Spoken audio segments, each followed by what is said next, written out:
Hey, this is 77. It has now been 5 years since the release of the reveal trailer for Ghost Games' Need for Speed reboot, Need for Speed 2015. I'll start off by saying that this game's reveal was a long time coming. Mostly because since 1997's Need for Speed 2, Need for Speed was an annual series, meaning that a new Need for Speed game would be released every year. The only time this wasn't the case was in 2001, but even then a spin-off MMO game was released, which was built off of the High Stakes engine. But anyway, in May of 2014, Ghost Games released an announcement which confirmed that there would not be a new Need for Speed game releasing in 2014. The reasons being that they wanted the game to have more development time, which is fair enough considering the state that the previous game, Rivals, launched in. But a key piece of information was revealed in an interview with IGN. In this article, it was confirmed that the next game would focus on, quote, customization, car culture, and personal expression. This sentence was one of the things that helped kickstart the hype train for this game for a lot of people. But why though? During this period of time, the Need for Speed series was going through a bit of an identity crisis. While most of these games were critically and commercially successful, there were a substantial number of fans that just wanted to see a sequel to 2004's Need for Speed Underground 2, in the form of an Underground 3, as a lot of fans were desperate for a new game that focused on urban car culture and allowed the player to customize various aspects of their cars. And based on this announcement, it seemed like maybe that game would finally be releasing in 2015. Fast forward to May 18, 2015, an image with a very interesting background was posted onto social media, which announced that on May 21, the world was getting its first look at the next Need for Speed game. And then on May 21st or 22nd here in Australia, a trailer was released. Yo, what's that? Whoa! Yo, cops!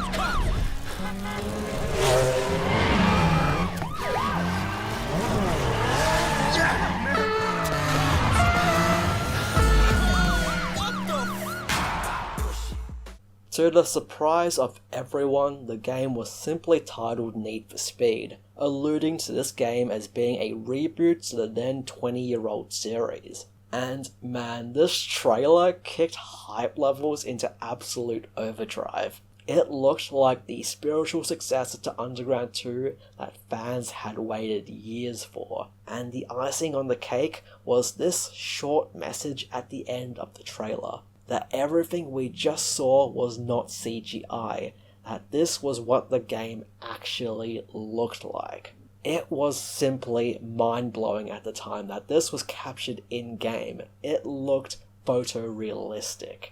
Looking further though, the description of the video confirmed a number of details. It stated that, quote, the new Need for Speed game will feature deep customization, authentic urban car culture, a nocturnal open world, and an immersive narrative that pulls you through the game. So, according to this description, Ghost Games were making Need for Speed Underground 3, without calling it Underground 3.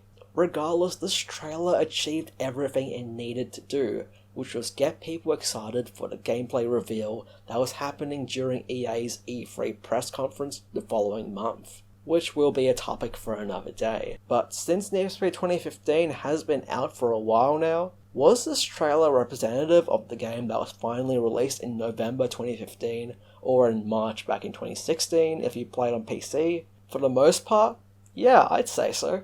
In terms of overall visual presentation, at least on PC, the game definitely does look like this.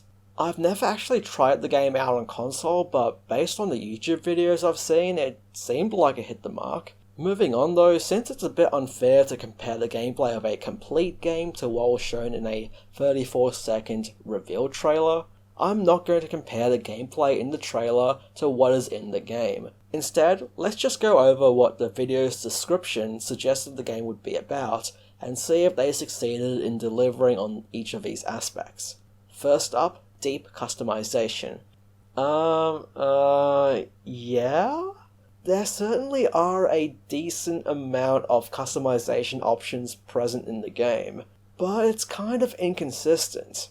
Some cars like the GT86 have plenty of visual customization options, while some cars lack the same variety. The rap editor was really good though.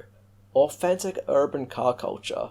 Yes, absolutely. Various brands that you would commonly associate with cars were definitely present in this game, and you could apply a lot of these brands onto your car through the game's customization system. The game also featured a number of people who were well known in the greater car community. Next, a nocturnal open world.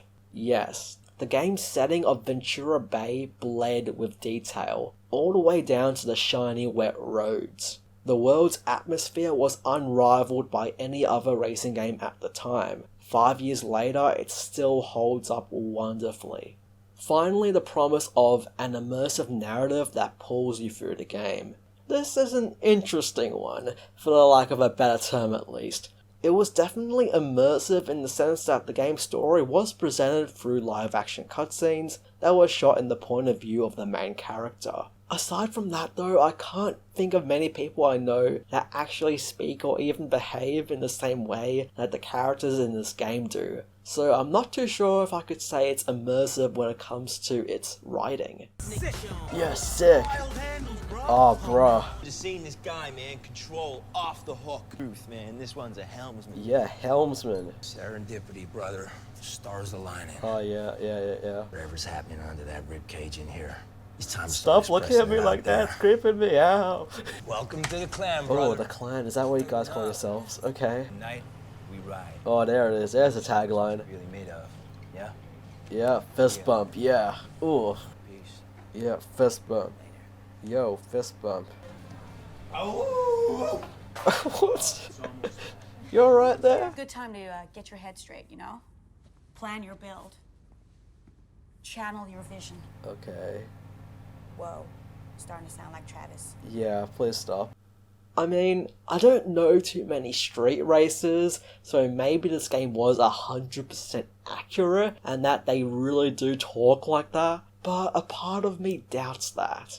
Anyway, I don't have much else to say for this video. Overall, this trailer did a fantastic job at getting people excited for the game, and in the grand scheme of things, the trailer along with the material that released alongside it was, in my opinion, fairly accurate to the final release. What did you think of the reveal trailer for Need for Speed 2015? Were you excited about the game? Do you think the trailer holds up in 2020? Were you satisfied with the final product? Finally, where were you on the 21st or 22nd of May 2015?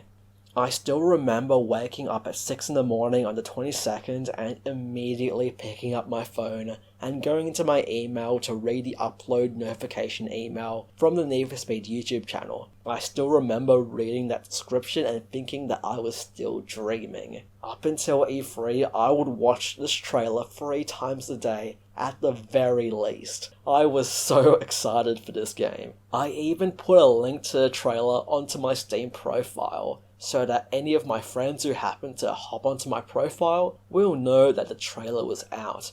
This was of course before I got Discord, where I could just do an @everyone. But yeah, I was madly excited for this game. It's kinda troubling when I look back at it now though. Anyway, let's wrap this up. If you enjoyed this video, then consider subscribing, as I will be doing similar retrospectives very soon. If not, no worries, I thank you very much for watching. Stay safe out there and take care.